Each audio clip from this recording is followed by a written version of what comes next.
Dimas Wijaya tidak percaya dengan apa yang dilihat matanya ketika ia melihat perempuan itu menyeberangi kota tua dengan menggandeng dua anak kembar yang identik. Kartika Rahayu, perempuan yang pernah bekerja sebagai pembantu rumah tangga di mansionnya di Jakarta 3 tahun lalu, yang menghilang secara tiba-tiba tanpa penjelasan, bahkan tanpa meminta gaji terakhirnya. Tapi bukan kenangan masa lalu yang membekukan darahnya, melainkan dua anak kembar itu yang memiliki mata hijau yang persis sama dengan ayahnya. Lesung pipi yang sama yang ia lihat setiap pagi di cermin. Mereka berusia sekitar 2,5 tahun, tepat waktu yang berlalu sejak malam itu ketika ia dan Kartika melewati batas yang seharusnya tidak pernah mereka lewati. Dimas membeku di trotoar. Jantungnya berdebar kencang sementara Kartika akhirnya menyadari kehadirannya. Tatapan mereka bertemu di tengah kerumunan turis dan di mata coklat itu ia melihat konfirmasi, ketakutan, dan sesuatu yang lain. Sebuah rahasia yang akan meledak dan mengubah kehidupan semua orang selamanya, karena anak-anak itu adalah anaknya. Dan Kartika telah hidup 3 tahun dalam bayang-bayang, membesarkan mereka sendirian dengan alasan yang akan Dimas temukan jauh lebih rumit dan menyakitkan dari yang pernah ia bayangkan. Jakarta bersinar di bawah matahari bulan Mei ketika Dimas Wijaya keluar dari kantornya di Jalan Sudirman untuk makan siang. Di usia 36 tahun, ia adalah Direktur Eksekutif Wijaya Investasi, perusahaan keluarga yang mengelola kekayaan bernilai miliaran rupiah. Tinggi, rambut hitam tersisir rapi, setelan jas Armani yang dibuat khusus. Dimas adalah perwujudan kesuksesan Indonesia modern. Tapi hari itu, saat berjalan menuju restoran favoritnya dekat kota tua, sesuatu menarik perhatiannya. Seorang perempuan dengan kereta dorong ganda, dua anak berjalan di sampingnya bergandengan tangan. Ada sesuatu yang familiar dalam cara berjalannya, dalam sudut profilnya. Kemudian perempuan itu berbalik untuk memanggil salah satu anak yang menjauh ke arah air mancur dan Dimas terhenti. Kartika Rahayu. Tidak ada keraguan. Rambut coklat yang sama diikat rendah, fitur wajah halus yang sama, mata coklat yang sama yang telah ia lihat selama 2 tahun di mansionnya ketika perempuan itu datang setiap pagi untuk membersihkan, memasak, dan merawat rumah. Tapi Kartika menghilang 3 tahun lalu. Suatu hari ia ada. Keesokan harinya tidak. Ia hanya meninggalkan catatan di meja dapur yang berbunyi, "Maaf, aku harus pergi, jangan carikan aku." Tanpa penjelasan, tanpa nomor yang bisa dihubungi, Dimas mencoba mencarinya lebih karena khawatir daripada alasan lain, tapi perempuan itu seolah lenyap begitu saja. Dan sekarang ia ada di sana, 50 meter darinya, dengan dua anak kembar. Dimas mulai mendekat. Jantungnya berdetak semakin cepat. Kemudian salah satu anak, seorang anak laki-laki dengan kaos biru, berbalik ke arahnya sambil tertawa. Dan Dimas merasakan dunia berhenti. Mata anak itu berwarna hijau, persis hijau langka yang sama dengan matanya. Lesung pipi di dagunya identik dengan miliknya. Fitur wajahnya, meski masih kekanak-kanakan, mengingatkan secara mengkhawatirkan pada foto-foto masa kecil Dimas yang ibunya simpan dengan hati-hati. Anak yang lain, seorang gadis kecil dengan gaun kuning, juga berbalik. Mata hijau yang sama, lesung pipi yang sama, seolah seseorang telah membuat dua salinan sempurna dari Dimas kecil. Kartika memilih saat itu untuk mengangkat pandangannya. Mata mereka bertemu di tengah kerumunan turis.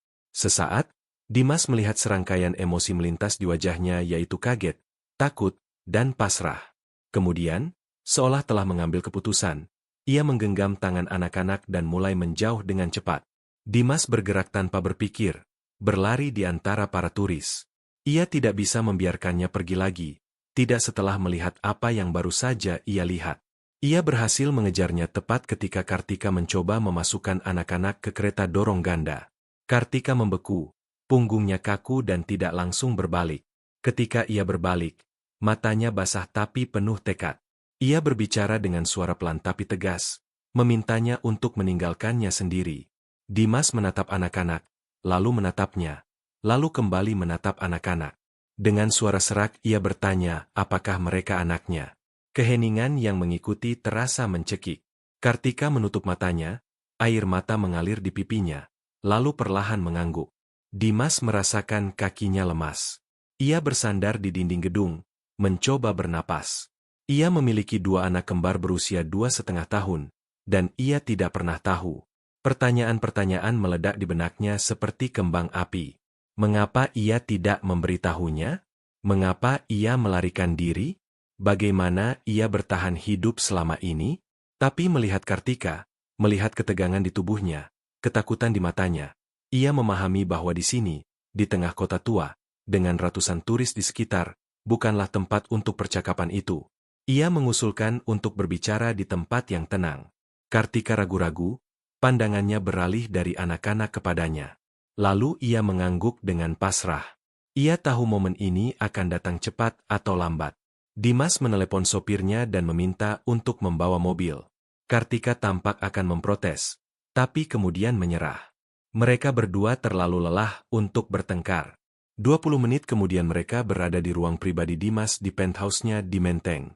Anak-anak kembar, Lukman dan Safira yang namanya baru ia ketahui, bermain di karpet Persia dengan beberapa mainan yang Dimas beli mendadak dari toko terdekat. Kartika duduk kaku di sofa, tangan terkepal di pangkuannya. Dimas menyajikan segelas air dengan tangan gemetar. Lalu ia duduk di hadapannya dan berkata sederhana bahwa ia ingin tahu segalanya dari awal. Kartika menatap anak-anaknya bermain, lalu menatap tangannya. Ia mulai berbicara dengan suara pelan, kata-kata keluar perlahan, seolah ia sedang menariknya dari sumur rasa sakit yang dalam. Malam itu terjadi 3,5 tahun lalu. Dimas ingat, bagaimana mungkin ia lupa? Itu adalah hari ulang tahunnya yang ke-33. Ia mengadakan pesta besar di Menshan, mengundang teman-teman, kolega, bahkan politisi. Semua orang ada di sana untuk merayakan, minum sampahnya mahal, dan membangun jaringan. Tapi di akhir malam, ketika tamu terakhir pergi dan pelayan catering selesai membersihkan, Dimas merasa aneh dan melankolis. Kesuksesan, pujian, tepukan di punggung, semuanya tiba-tiba terasa hampa. Ia memang minum terlalu banyak, itu benar, tapi bukan hanya alkohol. Ia menemukan Kartika di dapur sedang membersihkan gelas-gelas terakhir. Ia memaksa agar perempuan itu pulang, bahwa sudah larut, bahwa ia akan menyelesaikannya. Tapi Kartika tersenyum dengan kelembutannya yang khas, mengatakan hanya tinggal beberapa menit lagi. Mereka mulai berbicara tentang segala hal dan bukan apa-apa.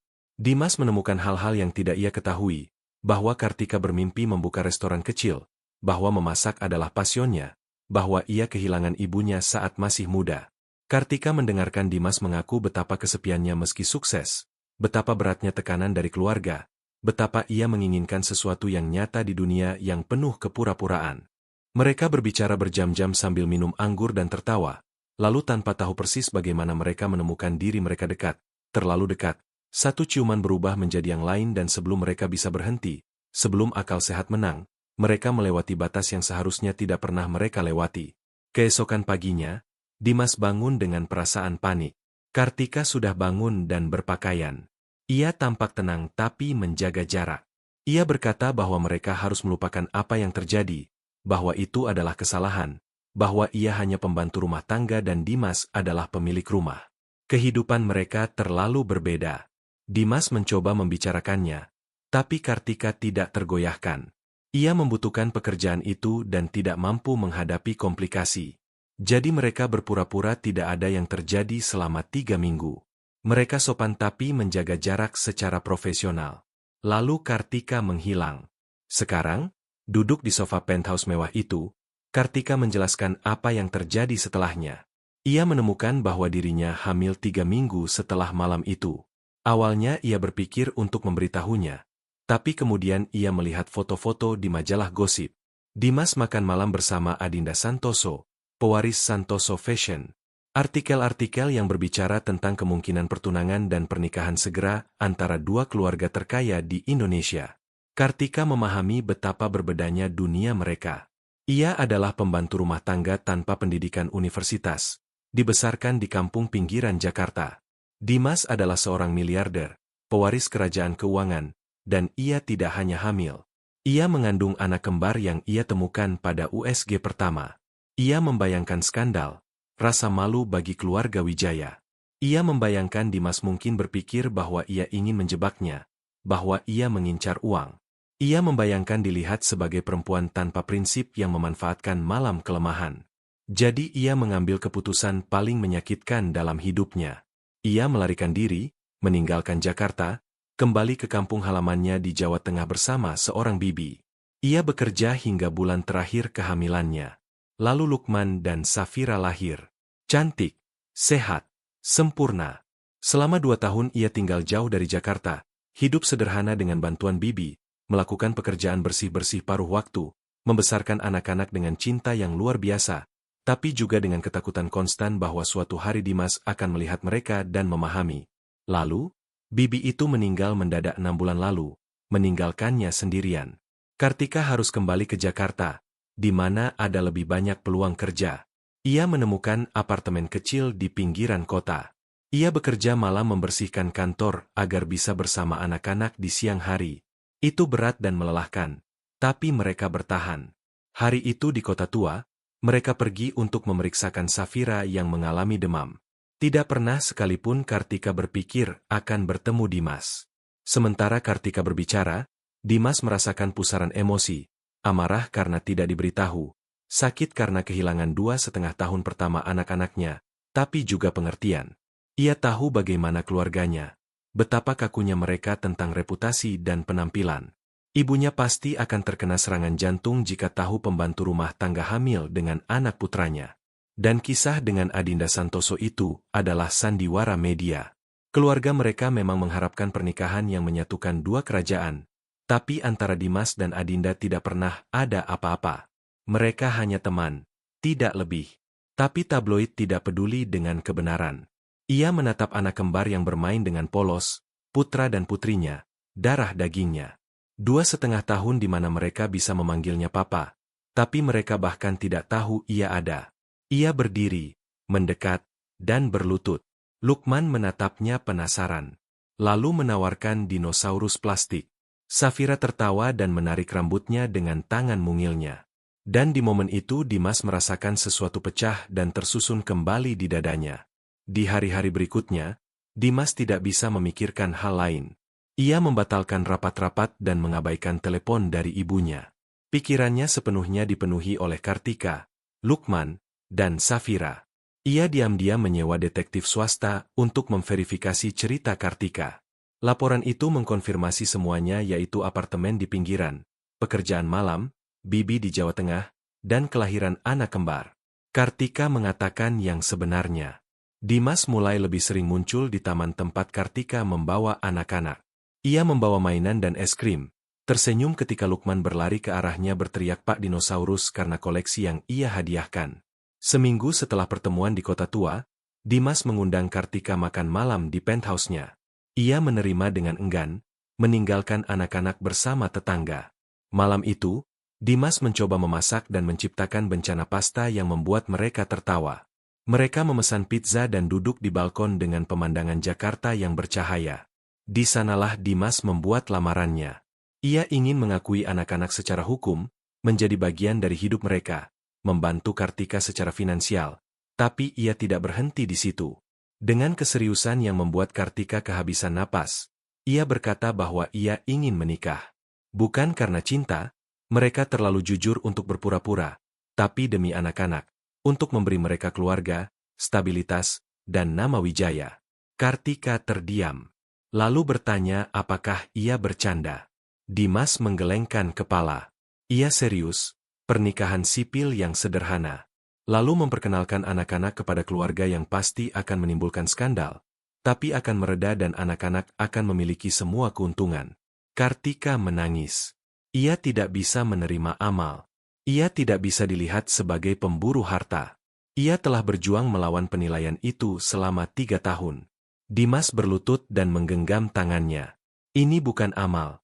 Mereka adalah anak-anaknya. Ia memiliki hak untuk merawat mereka dan Kartika layak mendapat rasa hormat, bukan penghakiman. Ia mengakui sesuatu yang telah menyiksanya. Malam itu 3 tahun lalu bukan hanya karena alkohol, ada koneksi nyata. Kartika adalah satu-satunya orang yang melihatnya sebagai Dimas, bukan sebagai pewaris Wijaya. Mereka tidak berbicara tentang pernikahan dongeng, tapi mereka bisa membangun sesuatu yang nyata berdasarkan rasa hormat dan cinta untuk anak-anak mereka. Kartika meminta waktu untuk berpikir.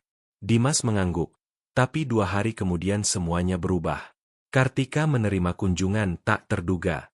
Budiarti Wijaya, Ibu Dimas. Budiarti Wijaya bukan wanita yang terbiasa dibantah. Ia memasuki apartemen sederhana Kartika dengan sikap yang sama seperti ketika memasuki istana. Pandangannya mengevaluasi ruangan dalam 3 detik. Furnitur murah, mainan berserakan, dinding yang perlu dicat. Kartika, yang sedang menyiapkan makan siang untuk anak kembar, membeku dengan sendok kayu di tangan. Ia langsung mengenali wanita itu dari foto-foto yang pernah dilihatnya saat bekerja di Menshan. Jantungnya seperti jatuh ke perut. Budiarti tidak membuang waktu. Ia mengatakan bahwa ia tahu segalanya. Ia telah menyuruh sopir mengikuti Dimas. Ia melihat pertemuan-pertemuan di taman. Ia menyatukan potongan-potongan. Anak kembar itu jelas-jelas Wijaya. Hanya orang buta yang tidak melihat kemiripannya.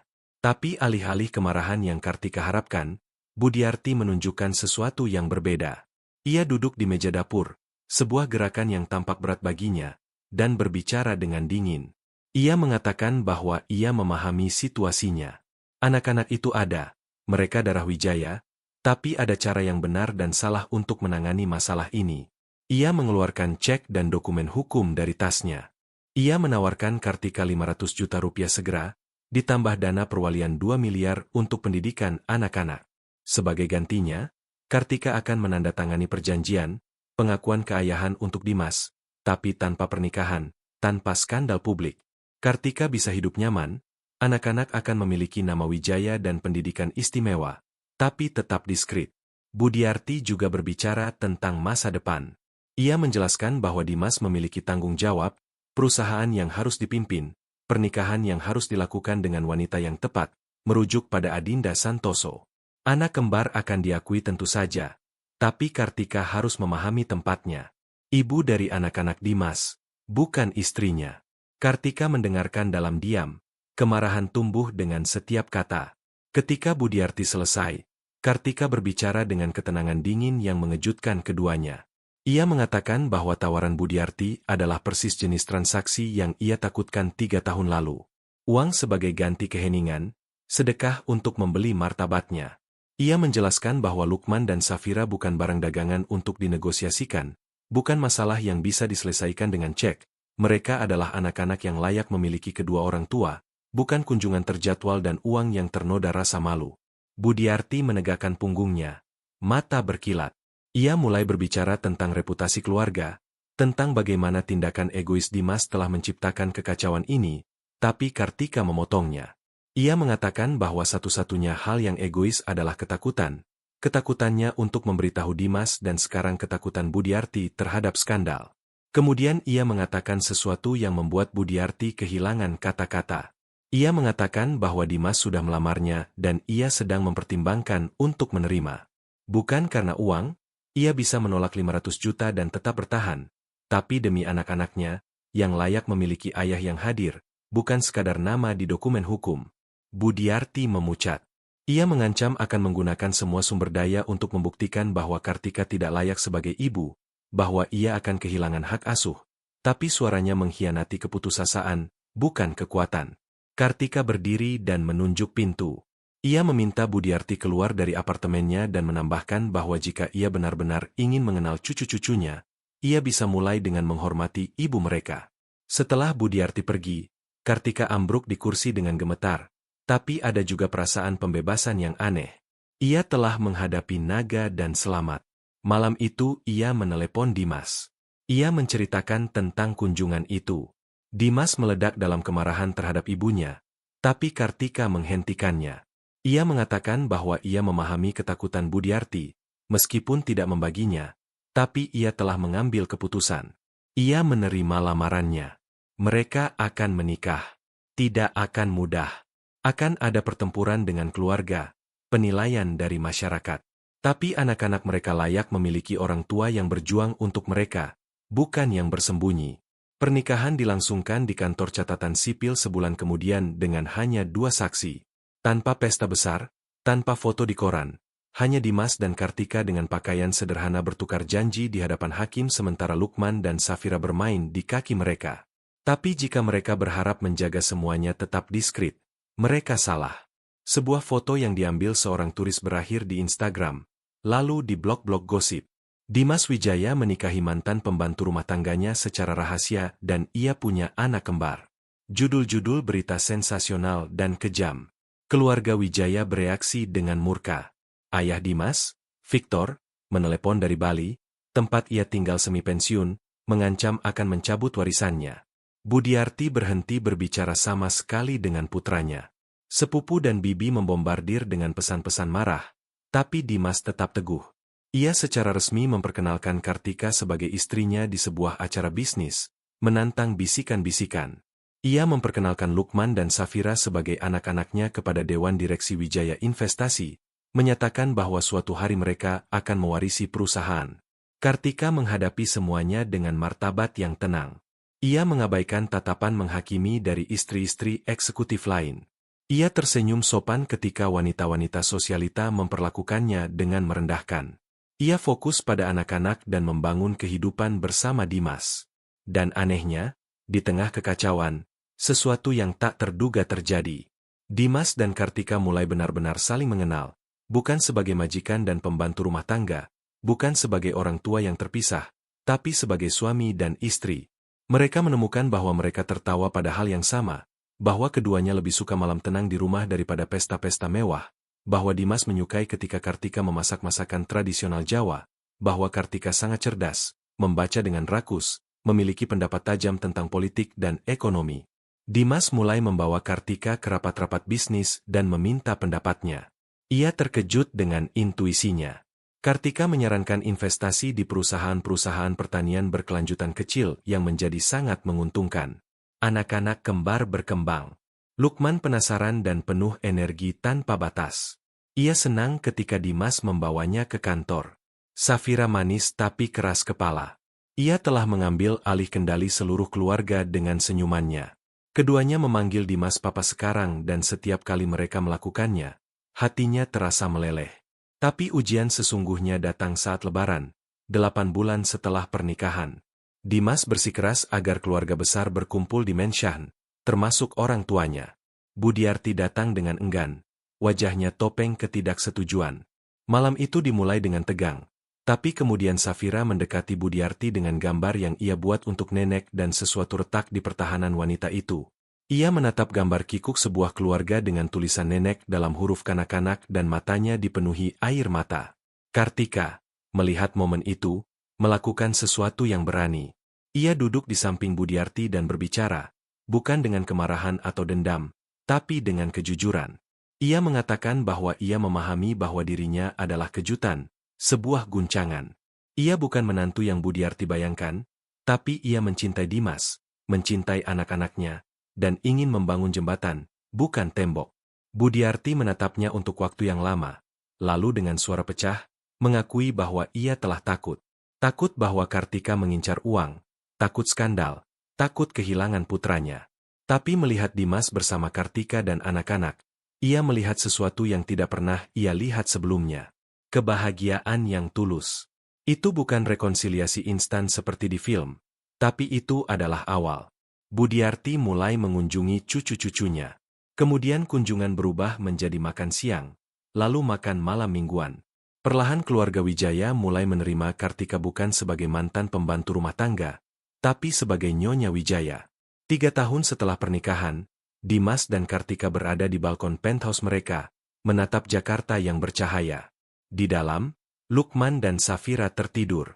Sekarang anak-anak berusia 5,5 tahun, penuh kehidupan dan tawa. Banyak yang telah berubah.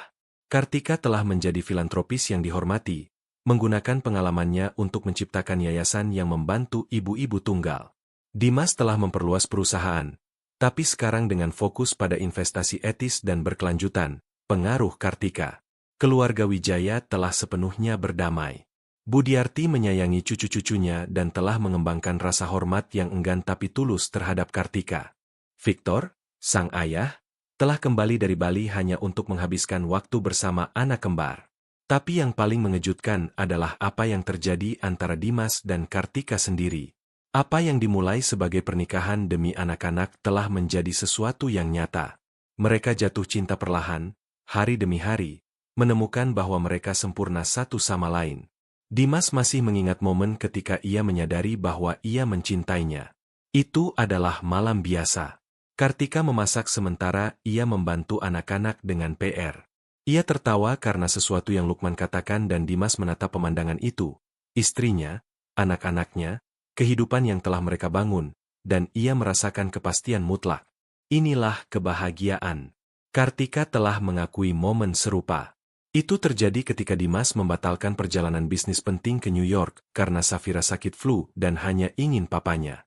Melihat pria berkuasa ini memilih tinggal di rumah, membaca cerita dengan suara-suara lucu sambil memeluk putri kecilnya yang sakit, Kartika menyadari bahwa ia mencintainya. Sekarang di balkon, Dimas menggenggam tangan Kartika. Ia mengatakan sesuatu yang ingin ia sampaikan sejak lama. Ia memintanya untuk menikah lagi, bukan di kantor catatan sipil dengan 2 saksi, tapi dengan upacara yang sesungguhnya, dengan teman dan keluarga, merayakan bukan kesepakatan praktis, tapi cinta sejati. Kartika tertawa di antara air mata. Ia mengatakan iya. Tentu saja iya. Upacara dilangsungkan 6 bulan kemudian di Menshahan tempat semuanya bermula. Itu adalah lingkaran sempurna. Taman tempat Kartika pernah bekerja sebagai pembantu rumah tangga, sekarang dihiasi bunga-bunga putih dan lampu-lampu lembut. Para tamu termasuk tidak hanya elit Jakarta, tapi juga teman-teman Kartika dari kampungnya, para wanita yang telah ia bantu melalui yayasannya. Lukman dan Safira menjadi pengiring, bangga dan menggemaskan dalam pakaian formal mereka. Budiarti menangis terang-terangan ketika Dimas dan Kartika bertukar janji, kali ini janji yang mereka tulis sendiri, penuh cinta, rasa syukur, dan janji. Ketika Dimas mencium mempelainya, itu berbeda dari ciuman terburu-buru di kantor catatan sipil. Ciuman ini merayakan semua yang telah mereka lalui, semua yang telah mereka bangun. Di resepsi, Kartika menari bersama Dimas di bawah bintang-bintang. Ia berbisik betapa bersyukurnya ia atas malam itu 3,5 tahun lalu, keberanian yang ia miliki untuk membesarkan anak-anak sendirian, karena telah menerima lamarannya yang gila. Kartika menjawab bahwa itu adalah keputusan terbaik dalam hidupnya. Ia memulai sebagai pembantu rumah tangga di rumahnya. Ia melarikan diri ketakutan dan sendirian. Ia kembali secara kebetulan. Ia menikahi pria yang dicintainya. Dan sekarang ia adalah Nyonya Wijaya, bukan karena nama atau uang, tapi karena ia telah memilih cinta. Malam itu, setelah para tamu pergi dan anak-anak tertidur di kamar mereka, Dimas dan Kartika berada di kamar Menshahan, kamar yang sama tempat semuanya bermula pada malam yang menentukan itu. Dimas mengatakan bahwa mereka berhutang sesuatu pada versi masa lalu mereka. 2 orang kesepian yang menemukan penghiburan satu sama lain untuk satu malam, tanpa mengetahui bahwa mereka sedang menciptakan bukan hanya 2 anak yang cantik, tapi juga masa depan bersama. Kartika setuju, menyandarkan kepalanya di bahunya. Ia mengatakan bahwa terkadang hal-hal terbaik dalam hidup lahir dari kesalahan. Malam itu mereka mengira telah membuat kesalahan, tapi sebenarnya mereka telah memulai kisah cinta mereka. Mereka hanya butuh 3 tahun untuk memahaminya. Dan sementara Jakarta tertidur di bawah mereka, sang miliarder dan mantan pembantu rumah tangga, yang telah menantang segala ekspektasi, tertidur dalam pelukan, mengetahui bahwa anak kembar mereka, Lukman dan Safira, rahasia yang mengubah segalanya, adalah bukti hidup bahwa cinta bisa lahir dari cara yang paling tak terduga dan menang atas segala rintangan. Berikan like jika kalian percaya cinta sejati melampaui perbedaan kelas. Komentari jika kalian pernah harus membuat pilihan sulit untuk melindungi orang yang kalian cintai. Bagikan kisah rahasia, kesempatan kedua, dan cinta tak terduga ini. Subscribe untuk lebih banyak cerita yang membuktikan bahwa keluarga dibangun dengan hati, bukan dengan konvensi. Terkadang rahasia terbesar membawa berkah yang paling tak terduga dan terkadang dibutuhkan keberanian 2 anak dengan mata hijau yang sama, untuk membuat 2 orang dewasa memahami bahwa mereka ditakdirkan menjadi keluarga sejak awal.